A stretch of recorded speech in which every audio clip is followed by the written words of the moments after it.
নিকাশি ব্যবস্থা বেহাল, তাই জল জমে গেছে গ্রামে। দ্রুত সমস্যা সমাধানের দাবিতে রাস্তা অবরোধ করে বিক্ষোভ গ্রামবাসীদের।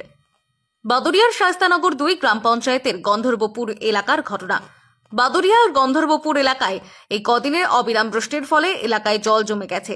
চাষের জমি, রাস্তাঘাট সহ এমনকি বাড়ির ভেতরেও জল জমে রয়েছে এলাকায়। বিক্ষোভকারীদের দাবি, ড্রেন করার জন্য টাকা বরাদ্দ হওয়ার পরেও স্থানীয় মেম্বারের গাফিলতিতে হয়নি নিকাশি ব্যবস্থার কাজ বা ড্রেন। তাই গ্রামের মানুষজন আজ রাস্তা অবরোধ করে। ঘটনাস্থলে পঞ্চায়েত প্রধান আসলে তাকে ঘিরে বিক্ষোভ দেখায় গ্রামবাসীরা। অবশেষে প্রধানের সঙ্গে হাতাহাতি এবং প্রধানকে উদ্দেশ্য করে বাজে ভাষা বিক্ষোভকারীদের। বিক্ষোভের ঘটনাস্থলে শায়স্তানগর 2 পঞ্চায়েতের প্রধান প্রকাশ সর্দার উপস্থিত হয়ে